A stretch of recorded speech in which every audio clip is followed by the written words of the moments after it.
I'm J.D. Green. I've been a face on the radio in Vermont for well over 20 years. And although I've loved my career in radio, I had a vision about bringing my connection to the community to a different platform, to social media, where I could create a blueprint of a podcast that's something constantly evolving, knowing that there's always room for new experiences and learning, discovery, exploration, new questions to ask, and answers to be sought after. A program without limitations, but still with intention to tell a more in-depth story behind what makes us tick, what inspires us, what makes us realize that the what and when is only secondary to the how. And it's the how and the why that I want to uncover. It's my hope with this podcast that I can inspire, inform, that we can learn together and tell the bigger stories behind our lives. That's our story. My real story off the air. I'll try to push the boundaries, arouse your curiosity, and ask the questions you want answers to. Maybe questions no one's asked. The good and the not so good. What's going on in Vermont as well as across our great country. Things you'll agree with, things you might not. It's my hope to laugh with you, cry with you, entertain and enlighten you, but mostly learn with you. Please make sure to support your local public access TV station, subscribe to my YouTube podcast, Aired Out, engage by sharing your comments, and invite your friends to be part of it too. Thanks for tuning in. This is Aired Out.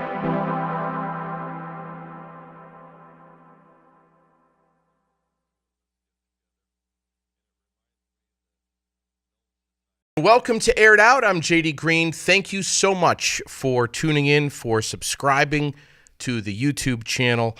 A couple of quick things here. First off, our sponsors. We need to get to those right away. CBDcrave.com. Chris and the family will take very good care of you.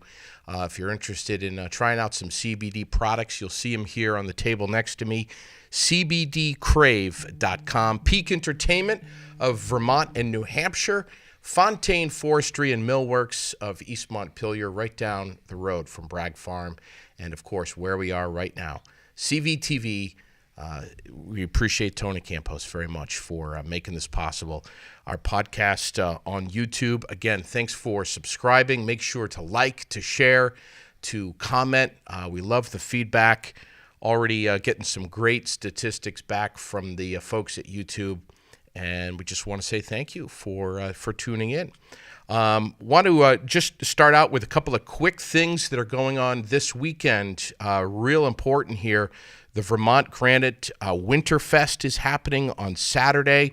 It goes from 11 till 4 over at the Vermont Granite Museum on Jones Brothers Way. Also, the third annual Sweetheart of a Sale. Debbie Davis Hunt is putting this on. Great lady. Over at the Old Labor Hall in Barrie. That's Saturday from 9 to 3 with all kinds of goodies to come over and maybe pick up something original for your sweetheart. The snow day at the cow pasture. I've been talking about this quite a bit on the air over the last couple of weeks.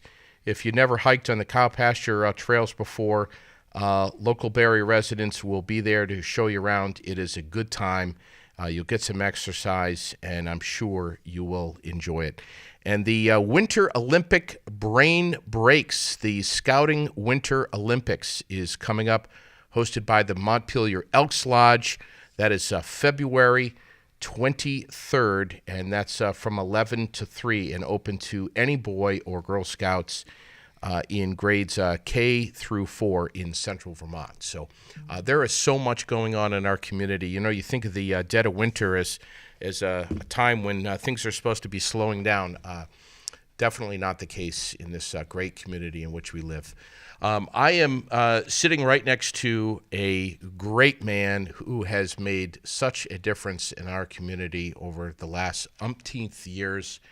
And you're going to correct me if I'm wrong here, but in 2017 you became the editor of the Rutland Herald and the Times-Argus. Am I right on that? 2017. Yeah, I wasn't sure who you were talking about. I'm talking about you. This is Steve Pappas, everyone, the the man in charge over at the Times-Argus and the Rutland Herald, managing editor. I think you got that rank in, 2009? No?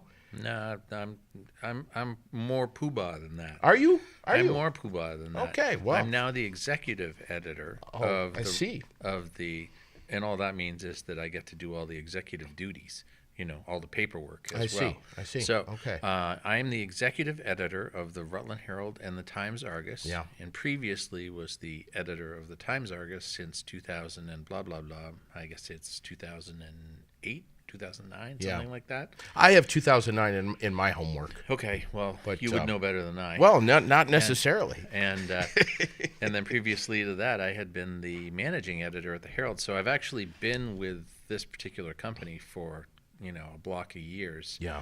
And you can basically say, editor, managing editor, poobah, whatever it is. Yeah. It basically comes down to I've done a little bit of everything at the Times-Argus over the years. Well, Herald.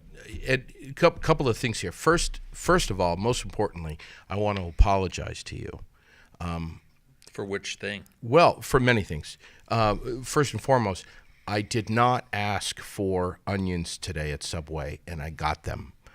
So I want to apologize to you for that. Okay, number one. This is going to be a long show of just apologies. Well, the other thing I was going to say to you is this: we really, truly, can we just put this out there that this? I'm going to have you back on because we have so much to talk about. This isn't like a one-show type thing. You need to. Can we do that? Can we agree that you're going to come before we even do this? Are you agreeing to come back? Yeah, you're on the record for the sequel. All right, for the sequel? Yeah. All right, because I have so many things I want to ask you about and pick your brain on. First and foremost, I want to say it is remarkable, I think, anyway, at least in the way I feel, how much you and I have. We have some things in common, big time, which I'm going to air out.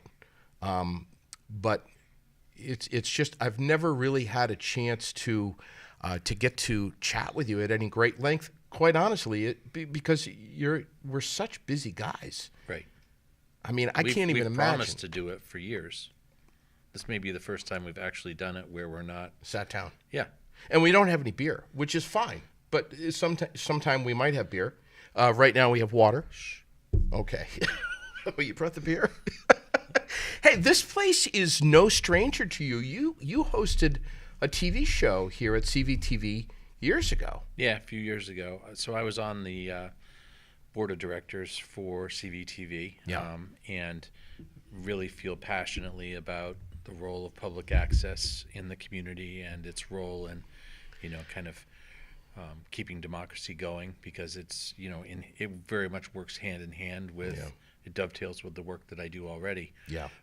And part of that deal was that I would also provide local content for CVTV. So Tony Campos invited me to come in and floated the idea of a show. I actually came to him saying I'd like to, and before I could finish, he said yes. And I didn't even throw the idea out there. He was on board with me doing whatever I wanted to do, because he understood that the newspaper obviously has content, whether it's people or articles or whatever that can be discussed, that will have value to the broader community. So if I was willing to pull it together, he was willing to give me the airtime to do it. So I started a show called City Room, and it went for it was almost 100 episodes that I did over the course of a 3.5 year period. And I ended up interviewing I sat right here in this studio, basically in this very seat as I'm in right now. But I was on the asking end of questions, not on the receiving end. Yeah, so this is going to be a little different. Maybe we should switch seats. I'm not sure. Well, no, here's the thing. That's a great idea. I think, what would be fun, and I have more than enough questions to ask of you that would take up an hour. But let's have some fun today. I'll ask you a couple of questions, and I'll save the rest of my questions for another show. If you're do whatever you want to do. If you still JD. like me by the time we're done Yeah, today. I mean, the onions are a little overwhelming. I'm But sorry. I said I'm sorry about that. I'm sorry about the onions. Can I have some of that CBD balm CBD, to put on you know, my upper lip? You just did a fantastic interview over at Radio Vermont at WDEV with David Goodman, who's a remarkable journalist and someone who I've had a chance to get to know a little bit lately. It was a fantastic interview. One of the things that you said in that interview struck me in that, and I feel so strongly about this myself, and this is part of the reason, this is actually probably 80 to 90% of the reason why I'm doing this podcast. You said everybody has a story.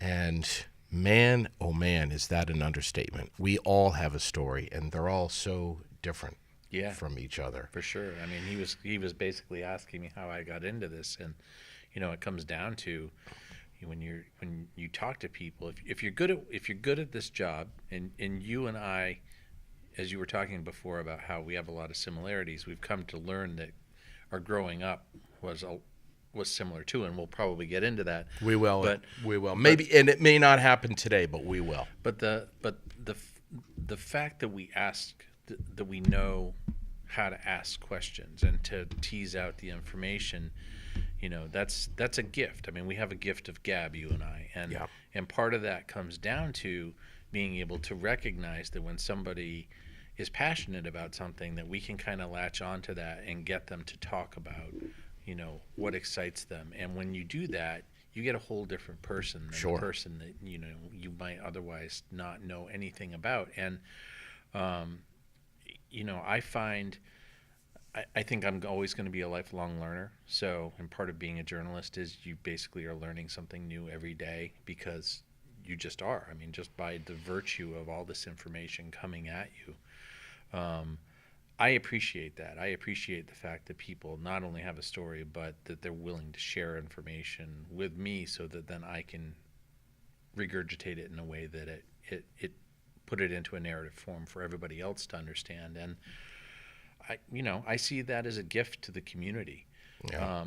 And not just my gift. I'm talking about newspapers in general, and anybody who's a journalist who's willing to make that commitment to be that resource and show us exactly how we're all interconnected. Yeah.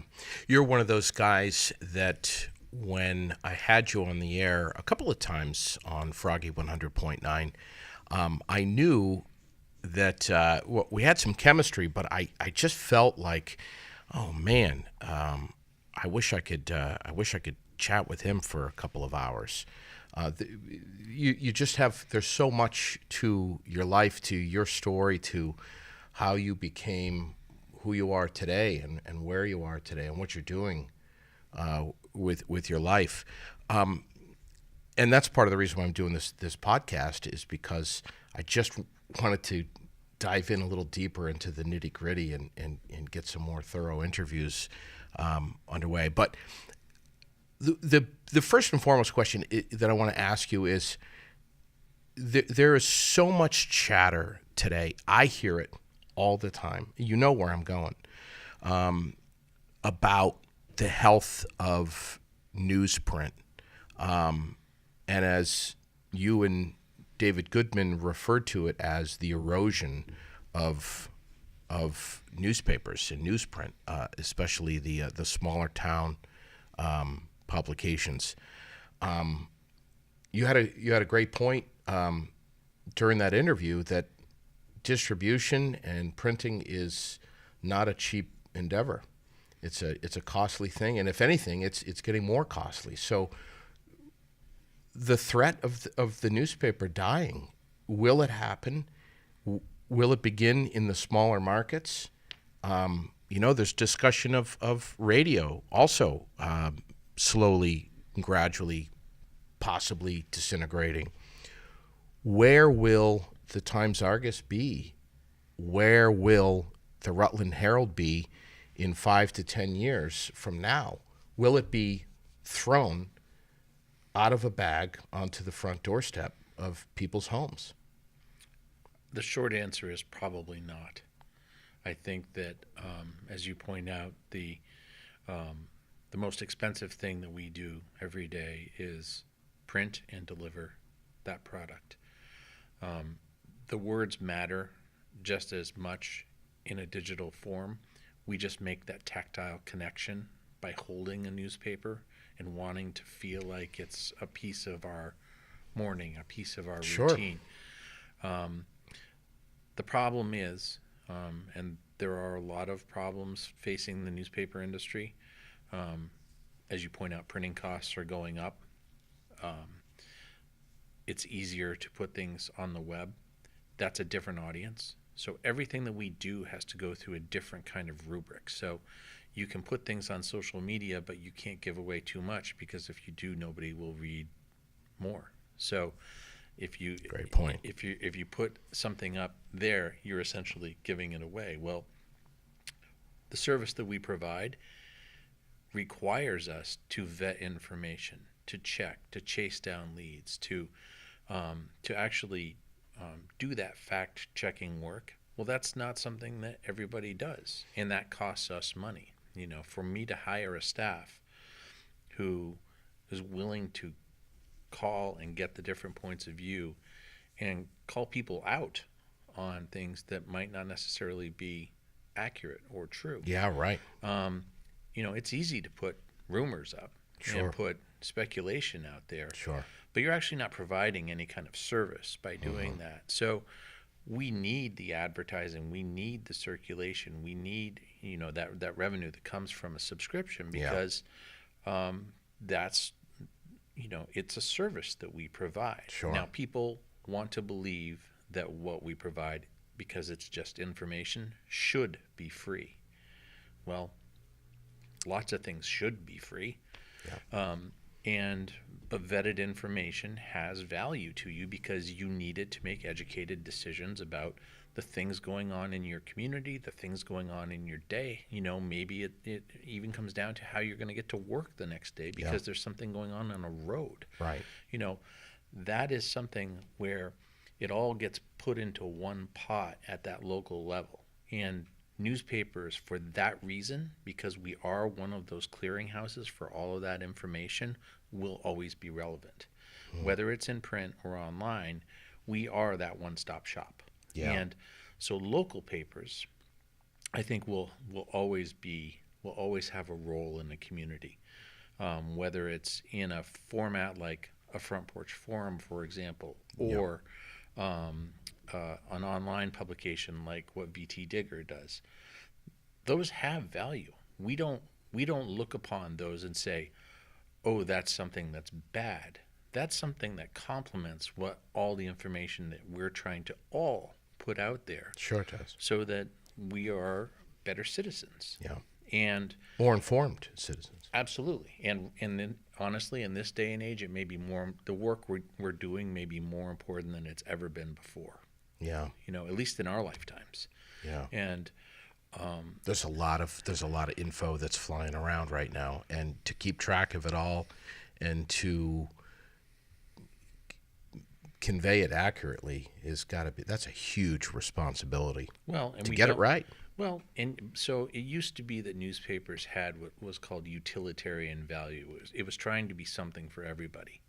Well, we can't do that anymore. We don't have the resources or the staff to be something for everybody. So Sure. we provide a little bit of entertainment. We provide a little bit of news. We provide a little bit of, you know, being able to have a glimpse at things going on in the community. We provide listings. We provide directories. You know, all of those little pieces. Yeah. But those have been boiled down to the things that we feel the community as a whole needs to have to be able to function. The problem is that the people who appreciate that are not the majority of readers. Yeah. The majority of Sure. readers now, that age, I have 3 children Sure.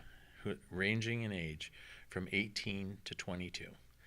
I cannot get them to read the newspaper. As a matter of fact, my oldest daughter reached out to me one day and said, Dad, I'm going to a job interview. I want you to see the picture I took of myself.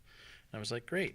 And it was a picture of her, and she was all dressed up, and she had an armload of her laptop and all of these things that she was ready to go to the interview, and she had the New York Times and folded up under her arm. And I said, Jane, that's great. You got the New York Times? She said, yeah. I wanted to look smarter than I am. I wanted them to believe I was reading the paper. You just aired her out. You do realize that. That's fine. All right. We could do a whole nother show on just the things that my kids do and say. And it would be the best podcast you ever had. Let me just tell you. And you wait, pal. When Lily gets a little older, no, it's gonna be. She scolded me the other day, told me I needed to go to my room, but that's a whole other thing. And I'm sure it was probably true. It was. True story. Just a few days ago, one of my mom's caregivers up at the nursing home, Barry Gardens, young lady, probably mid to early 20s. We were just conversing, and she says to me, on Sunday mornings, I like to get up, make a cup of coffee, and sit and read the paper. Now, when she said that, and she lives right here in Barrie, when she said that, I stopped and just kind of gave her a deer in the headlights. I didn't say anything because I didn't really know what to say. And she looked back at me and she says, I know, rare. And I was like, yeah. Well, rare, and she's definitely channeling her 55 or older family members. Right. Right. So let me tell you something. When I get asked to talk a lot before college classes, so I'll go to different schools around the state and talk to usually political science or communications classes. And the first thing I walk in, when you sit down, and I'll say, how many of you read the paper this morning? Nobody raises their hand. Yeah. It's rare. But then I'll lift up my cell phone and I'll say, how many of you got your information from this? Oh, yeah. And almost everybody raises their hand. So Yeah. then I just say randomly, I'll just say, Source. tell me, Source. So where did you get it? And they'll tell me, and go around the room. Almost none of them will say New York Times, Right. Politico, Slate, I know where you're any going of those with this. And so I'll say, all right, so are you getting a lot of your information on social media? Yes, I just glanced at the headlines, and yep, okay. So then I'll say, so where do you get opposing points of view? Mm-hmm. Where do you get things? Where do you get information? And they just look at me like, what? Why? What? Why? Yeah. And I'll say, so... Well, in the comments underneath that Facebook post is where you're going to get the opposing views. Well, but I know what your point is. That's a whole different ball of wax. Yeah.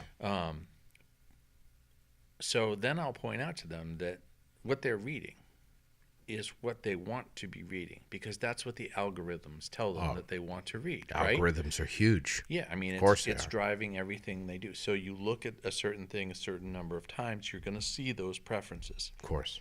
So that is you getting information online that somebody feels like you want. Yeah. And it's constant affirmation and constant of what you, so you've created an echo chamber. Yeah. Of the things that are important to you. Sure. And not the things that are actually necessarily important. Right. They're the things that are important. You have just created your world of news or information. Yeah. So I will say, so you know what that's called? That used to be called when you're constantly getting feedback and affirmation of the things that you want and believe in, right? That's called a cult. You've created a one-person cult. Mm. No, they get all indignant. It's not a cult. You're mischaracterizing it. And, to a certain degree, I'm taking it to an extreme to make a point. Of course. Every single time, JD, about 15 minutes into the conversation, one kid turns to the other kid and says, is it like a cult? And when you press them on, well, how are you getting information that you don't agree with? They don't want it. And that's the problem with not just that generation, but all generations right now, is that we are becoming conditioned to only wanting the news that we want, that we feel. Sure. Yeah. So we're very much, as a society, putting our heads in the sand. Sure. And my job is to make sure that I walk by and kick you in the butt because you got your head in the sand, and say, have you thought about this way? Have you thought about this issue? Have you, hey, wake up call, people. There's more to the world than what you think. Well, you did a fine job of that when you put on the front page of the Times-Argus the sexual assault case at Spalding High School. Does that not cite a perfect example? So it does, because within hours of that story. What happened? What happened? So there was a alleged sex assault that took place by students inside the school, in a closed room, soundproof room in the school. And the students, two of the students who were involved, one who allegedly, and we're saying sex assault, it was somebody poking somebody with a drumstick in his butt. And the charge was sex assault because that could be construed as sodomy. And but clothing was on. It seemed like maybe more of a bullying situation than necessarily a sexual assault. But somebody else had videotaped it. Another student had videotaped it and put it on the school Dropbox. So a lot of people got it on their phones, a lot of students, a lot of faculty, and it became a thing. And the parents were all outraged, and other parents became outraged, and this happened end of a week. It was almost 10 days later before there was any kind of formal word of an investigation. We heard about it, but we couldn't report on it because we weren't going to report on the speculation, on the rumors, because that story took on a life of its own in this community. Sure it did. So when we had the facts and we put them on the front page, people called me up and told me that that was not the kind of news that belonged on the front page. They didn't want to hear it. They actually told me that had no business being in the paper. And yet... Meanwhile, CAX is running with it. Sure. Yeah. And we ran with it too. We didn't go with the speculation. We didn't go with the rumors. What we presented was exactly what was in the court documents and what the police said was happening and what the school officials said was happening. But that was too much for people in this community to handle. And there was a hue and cry they wanted me to apologize for putting that in the paper. And it was a stressful day at the office for you. You had people outside your door. You had a good number of people outside your door. It was definitely an ugly moment, not just because of the news value, but because of the way this community reacted to it. This is a small town. Yeah, it was not something that they wanted to believe could happen in their school. And I get that. Yeah. And, and by the way, as predicted, that whole thing continues to evolve. And yet, there's no guarantee that those charges are necessarily going to stick. And because there's been more and more and more information that has come out. But what this community wanted at that point was a villain. They wanted someone to vilify. And that is the other problem that's come kind of one of the problems with the media right now, is that everybody has the attention span of a gnat. Yeah. And they're very shallow. Sure. And they're very quick to judge, and they would much rather have partial information and rush to judgment and vilify somebody than actually have the facts and feel like they're informed and can make a more rational decision. It's easier and more fun, honestly. It's better blood sport to be able to rush to judgment. Well, that does erode the credibility of the newspaper because people lump us into that. They just think that that's what's happening, that that's okay, that happens. They want it. That's the way they want their information. Yeah. But they don't want to necessarily feel like they have to wait for it. It's easier to get it off Facebook and Sure, all of these course. other things. How do you defend yourself when you, I mean, you must grasp reality every now and then and say, oh my God, I have my neck stuck out so far right now. Is it worth it? Do you ever say that? Is it worth it? I mean, you've had It's my job to make it worth it. It's my job, JD. I mean, even if you're threatened, as so many journalists have been, Yeah, I mean, especially I've over the been- last couple of years. Yeah, I mean, part of doing if people don't like me, I'm doing my job well. And I'm not here to make friends. I'm here to provide information. And I can't point to a lot of people in the community who would say he's doing a great job, because chances are pretty good I've pissed him off Yeah. on one day or another. Yeah. And we're not perfect, which also pisses people off. Sure it does. So, Of no, I course. know. I mean, I know. I've known my whole career. Getting into this, you're going to be a human punching bag. Yeah. Target on your back. Yeah, Big time. And people love to hate their local newspaper. Period. End of story. And I'm the face of the newspaper. Yeah, you are. I've been a face on the radio for many years in this community. So I've interviewed you for half an hour. I could go easily another hour and a half. I haven't even scratched the surface of things that I would like to ask you, but I'm going to let you take the wheel and ask me some questions. I want to know how. Oh boy, you know, see, here's the thing. No, You're used to being in the hot seat. I'm not, brother. No, I'm not used to being in the hot seat. All right, you go I ahead. don't like the pointy end of the stick aimed at me. It's way more fun for me to be, and I don't even have any notes. I know you don't. Yeah, so you know what that means? What's that? It means you're screwed. I know I am. So that means that you can't even you won't even see the blindsiding when it happens. The next thing you know, you're going to be lying in the corner, bapping your lip and getting blisters from going. No, yeah, no, I'm not surprised. So I'm just wondering if what you're going to ask me, is this going to be printed in the paper tomorrow?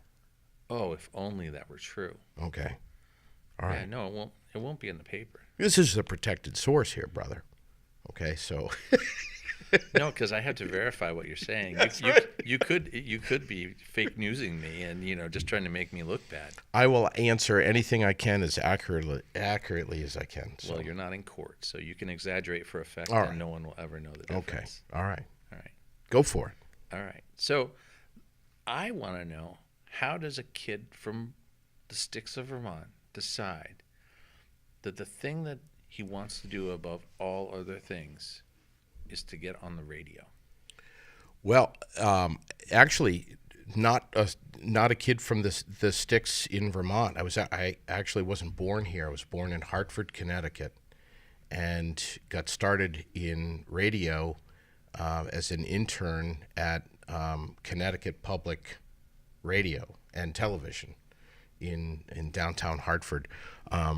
That was something that I was doing on the side while I was in college, and also working at Hartford Life Insurance, selling annuities and managing 1035 exchanges.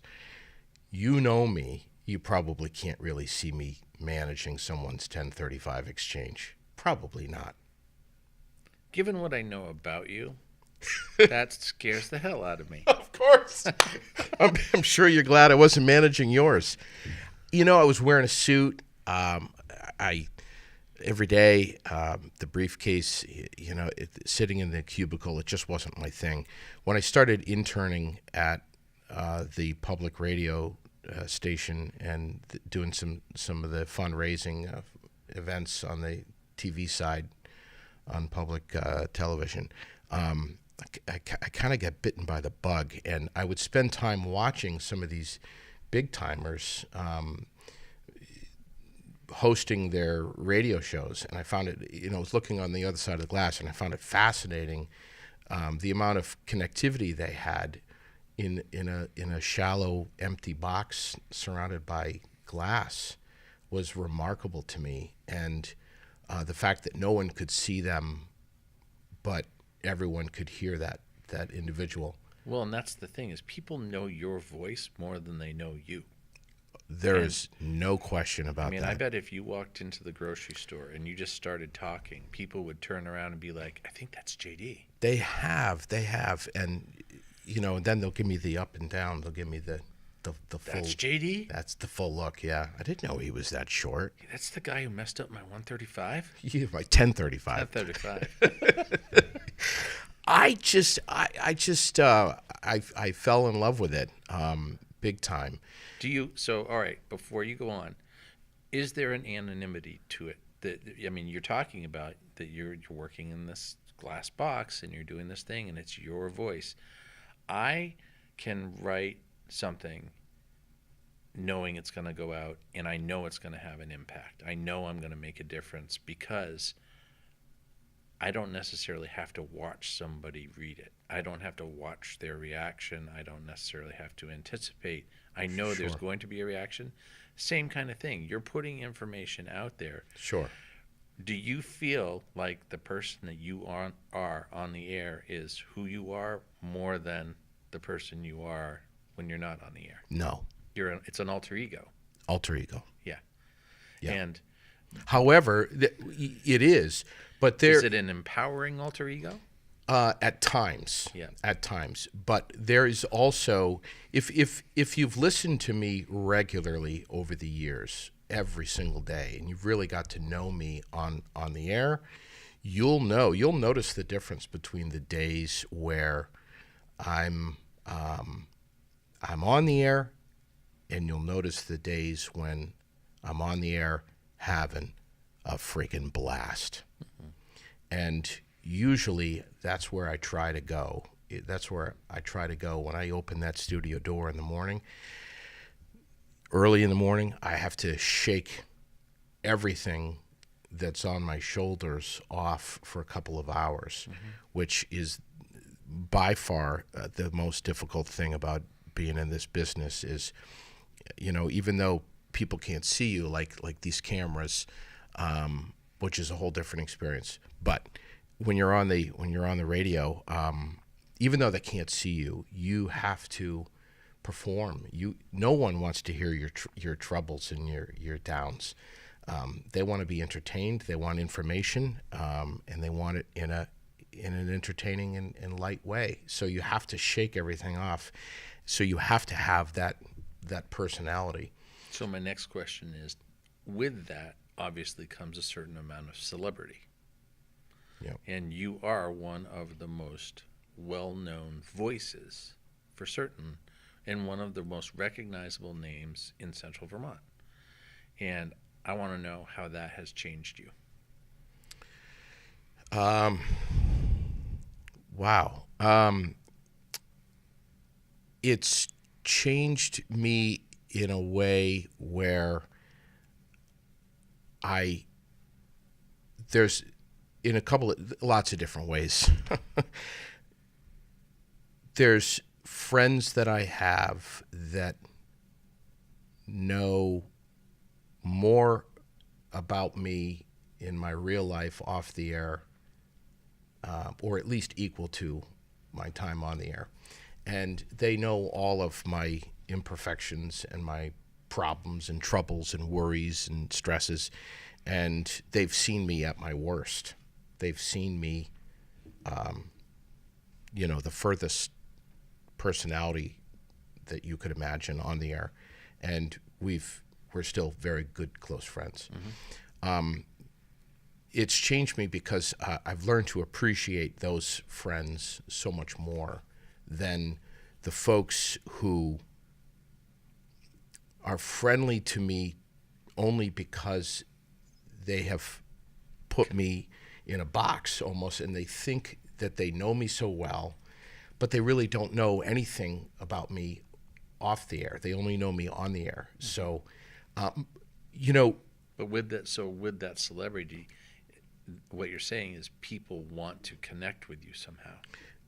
Yes, very much. And you have callers who definitely want to connect with you. Big time. Yeah.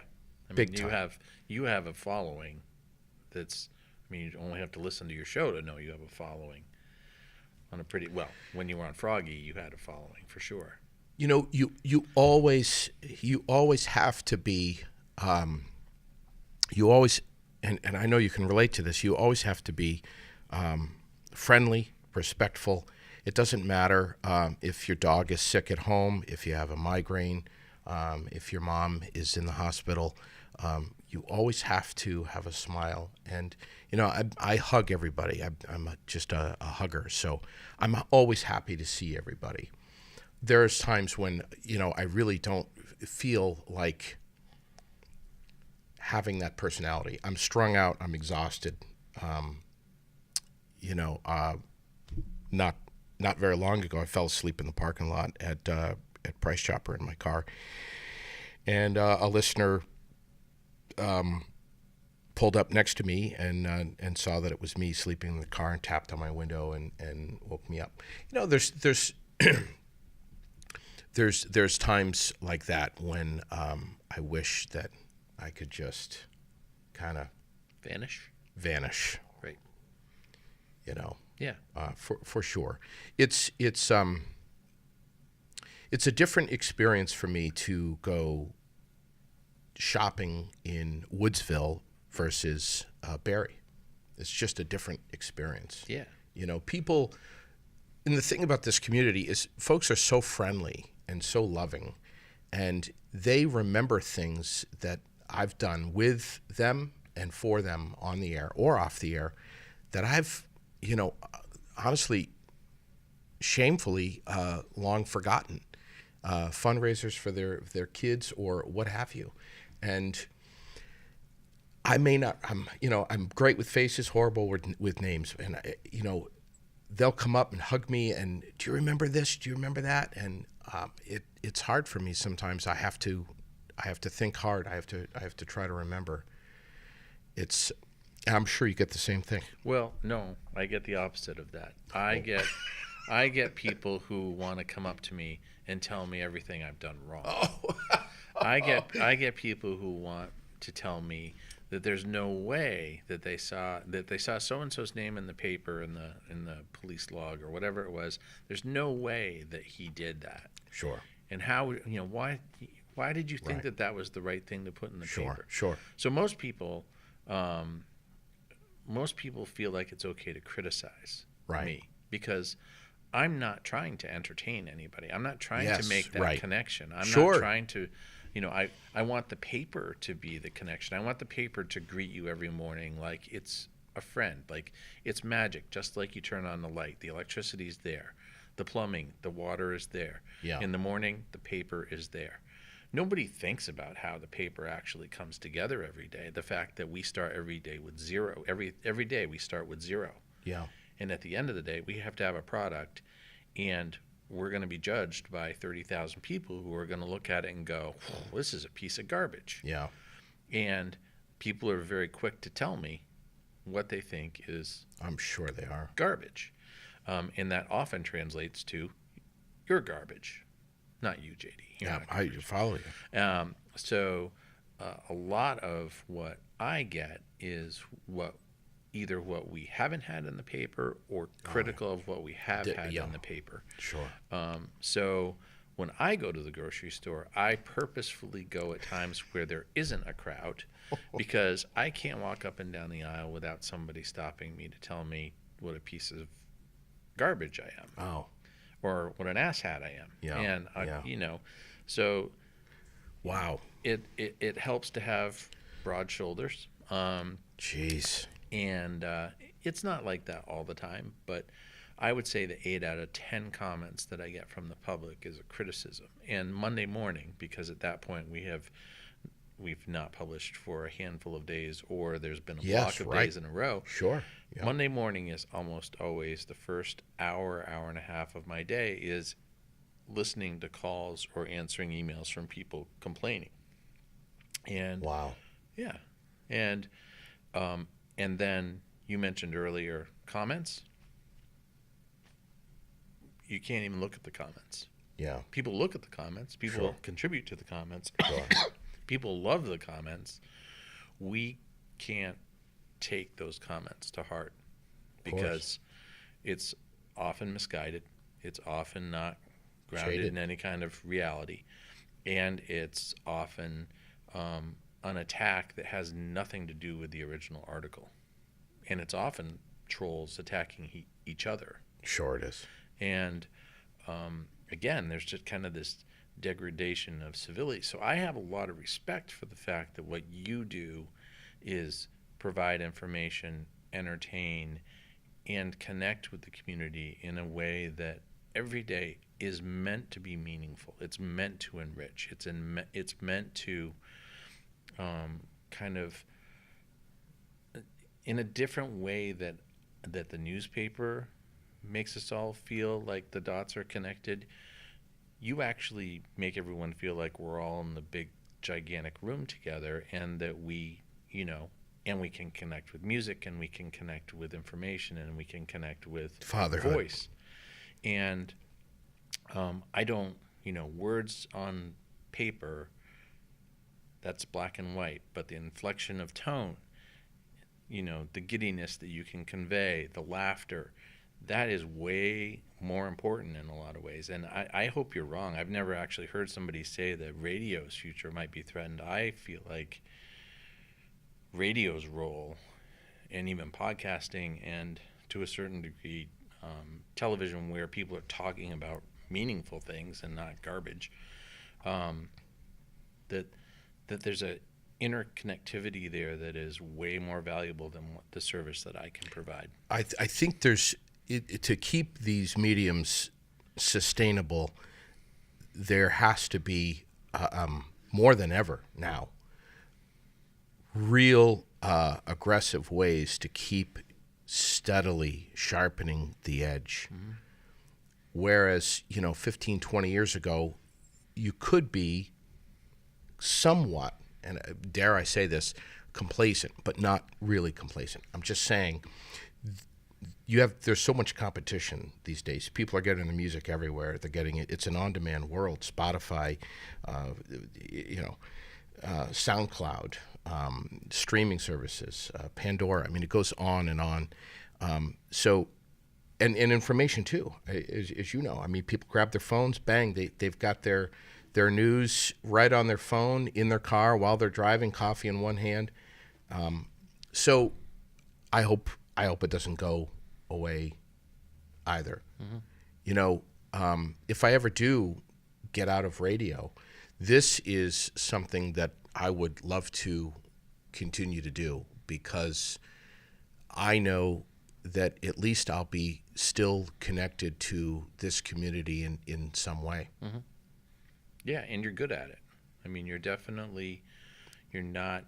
curious enough, you're intelligent enough to know context. You're able to kind of, you bring a mindfulness to it that, allows people through the interviews to see, yep, this is an ordinary guy. He may do something that is extraordinary, but let me show you that he's just a part of your community, and you should be taking pride in the fact that we have somebody like him or her or whatever. Well, because you published a story in the Times-Argus about this podcast and the inception of it, that at one point, for quite a while, I was saying I wanted to write a book mm-hmm. about everything that I've learned in this career, stuff that, things that have happened to me, a real life, not quite really a biography, but just things that I've learned, experiences that I've had. I mean, the stories that I could tell about life off the air, the impacts that my career has had on the air, off the air. Give us an example. Huge. What's the one, if you're in a party and there's the one story that you tell, what is it? There can't be one, but I think I remember when I first started at Froggy, when the station was brand new in 2000. There was a little girl in our community. I think she was 9 years old at the time. Her name was Caitlin Beatty, and she had cancer. And there was a fundraiser for her over. You're nodding your head. You remember this? Do you remember this? No, I'm Okay. No, I'm validating. So you keep All right, talking. I got you. There was a big fundraiser with Vast and a couple of snowmobile clubs over at the Moose Lodge in Williamstown, and I was brand new at my job and went over and of course I was just overwhelmed. You know, as the morning guy, I'm meeting mom and dad and all of the relatives, and of course this little girl, and lots of pictures were taken, and I was live on the air, and I interviewed her on the air, and I remember driving away after that remote broadcast, thinking, my God, I hope that what I delivered into this microphone, which is such a powerful tool, it can help you, it can hurt you. I hope that whatever it was that I said into that microphone helped the life of this little girl. And I just remember saying, you know, I hope I can stay in touch with her and get to know her more and stay in touch with her family and see her progress. A few years later, she passed away, which really affected me. It still does. I mean, that was, 19 years ago. But there's many stories like that. And as a matter of fact, I just bumped into her mom within a couple of months ago. And, there was also a connection that I had with a young man with Down syndrome who was just Nathan Bruce is his name, by the way. If his family is listening, he's just an incredible guy. He just took a liking to me and a connection to Froggy that was extreme. And he came up to the radio station and I gave him a tour, and you would have thought he was at the White House. I mean, he wanted autographs and photographs, and he had drawn pictures of me and everything. I have a cardboard box up in my attic that's just stuff from Nathan Bruce. So, and there's tons of stories like this, and that's just a super abbreviated version. But, I was going to say to you, we were talking about being on the air and having the connection with people. Every day before I leave the radio, any radio station that I'm working for, you always prep out the next day. So, I have all these boxes, bins lined up. So everything that, Tuesday before I leave for work, I put everything that I'm going to do on Wednesday morning into my Wednesday bin. And I have that all prepared. And even Thursday and Friday. When I walk into the studio in the morning, I take everything out of that bin. I lay it down on the floor. I get it all organized on the floor so I can see everything in one shot. And the stuff that's hot. I remember that from Froggy. Of course you do. Because I would walk in and be like, you "What stepping is all all this over crap the all over the floor?" Sure, it's your system. Of course, that's my system. And people would step all over the papers and footprints and dirt and everything. But I know when I glance down at the floor, I know where everything is very quickly, and the stuff that's hot goes from the floor up onto the console right next to me, and it circulates through. So by the end of the show, the floor is clean. Essentially, it's empty. But there's been many mornings where, on my way to work, I'll be thinking about something else, or I'll just have a different vibe, and I've literally come in and taken everything in the box for that day and just tossed it, and just kind of gone with something else, What was one of the biggest surprises you had where you were on the air and something happened that you just was completely unexpected? is this in a good way? Not dropping the F-bomb, but I'd be interested to know how many times you dropped the F-bomb on the air over the years. I've never, surprisingly, I've never dropped, that's a great question. I've never dropped the F-bomb on the air. You can do it in a podcast, Well, right now, Tony Campos has a bead of sweat on his brow. Well, you know what kind of a bleepity bleep he can be. Well, I do, but I mean, here's the thing. You want me to say it?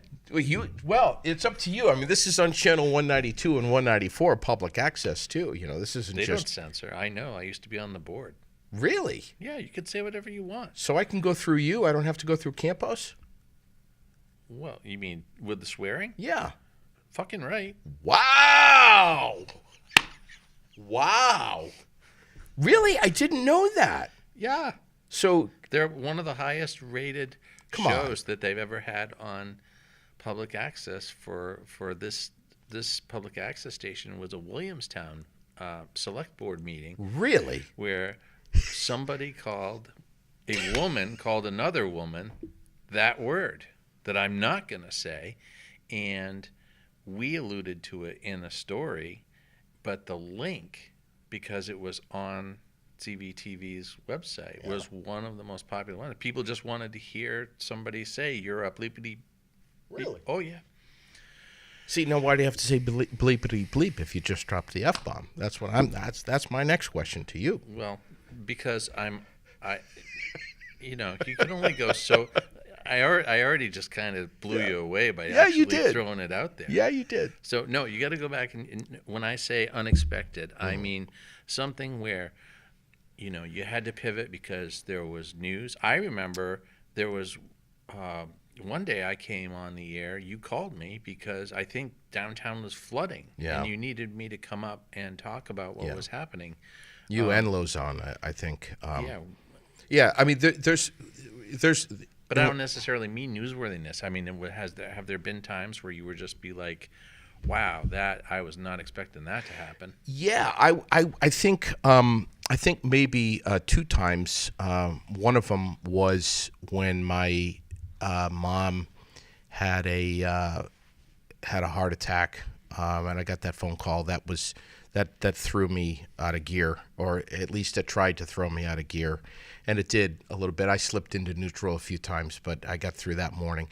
One of the big ones was when my dog Buddy was checking out, and it was a pivotal moment where I knew that I was losing him. I received a phone call that what was going on, and I had to leave. I had to get off the air immediately and go home and get him to an emergency vet, and you know my relationship with Buddy, so you have a grasp of what that was like for me. 9/11 was something I'll never forget, being on the air during that. Hurricane Irene. There were times when there was, but in a good something that blew me away that was good. I'll never forget when I called Scott Borchetta, who was the head of Big Machine Records, and left a message. I mean, this is the president asking to speak with Taylor Swift, and I left a voicemail message for him. And I don't know, it was probably a half an hour later. The secretary that was at the radio station comes running down the hall and storms into the studio while I was live on the air speaking. I was actually speaking into the microphone, and she's waving her hands in the air, and she's, "Taylor Swift's on hold for you. Taylor Swift's on hold." So I went to commercial break right away. I picked up the phone, and on the other end of the line was this little 16-year-old girl who was a complete no name at that point. She had just come out with her song Tim McGraw, but she was only 16 years old, and she was unknown. And I quickly reached over and grabbed the controls and hit record and recorded her in audition. and did an interview with her, and I think I blew through maybe, I don't know, 3 or 4 commercial breaks without speaking on the. It was a long time that I wasn't on the air because I was talking to Taylor Swift off the air. Please don't tell Jim Severance that. He may, Jim's around. Oh, I know. It's not like he I know. Actually, I can probably get him on the phone. Oh, I right could. now. I could No, call we him probably too. shouldn't Sure. do that now. That was one of those. Jim, it's one of those things you don't need to know. You're on a need-to-know basis, and you don't need to know. This podcast is all about fake news. Yeah, I just. Oh my God. There are lots of things that happen unexpectedly when you're in radio for a long time, both good and bad. It's the same with news. It's Yeah. the same with the newspaper. I've always said that someday I'm going to write a TV show like Northern Exposure. Oh yeah, sure. Except that Yeah. it's not going to be about a doctor. It's going to be about a small town newspaper in this little community where you have the regulars who are part of the story. Yeah. But then you just throw into it a 9/11 situation or people trying to react to Sure. bigger news, and all of a sudden what you get is somebody throwing up a mirror of and that's what a newspaper is. Of It's course. a reflection of the community, good, That's bad, right. and ugly, and we get to see kind of exactly how we respond. And radio's the same way. And you and I have been. I know we're probably coming close to the end of the time, but you and I are blessed to have chosen careers Sure. where we can be in many ways agents of change. We sure can. We sure can. And I want to thank you for coming in here and being part of this podcast. Obviously, I haven't really, truly, I have not even scratched the surface with you. I'm hoping that you'll come back on really soon. I've got the next one we do. It's got to be a full hour of questions I have for you about your career and your life and the Times-Argus and newspapers in general. Will you come back? Yeah, of course. There, you just said it on the record, so I'm expecting, and I'm going to hound you on that too. Yeah, probably right after we get off the air. You bet. This is Steve Pappas, the editor of the Rutland Herald and Times-Argus, and it is such an honor to have him in here. We'll be back with another segment and more with Steve Pappas in the very near future. Thank you so much for subscribing to Aired Out, our broadcast made possible by CBDcrave.com. Good people over there that will do you right. Of course, Tony Campos and CVTV, also Fontaine Forestry and Millworks on Route 14, just down from Bragg Farm, and Peak Entertainment. Thank you so much for being a part of it. Make sure to like, subscribe, to share, and tell your friends about it. Aired Out here at this wonderful television station that we love so much, CVTV in Barrie.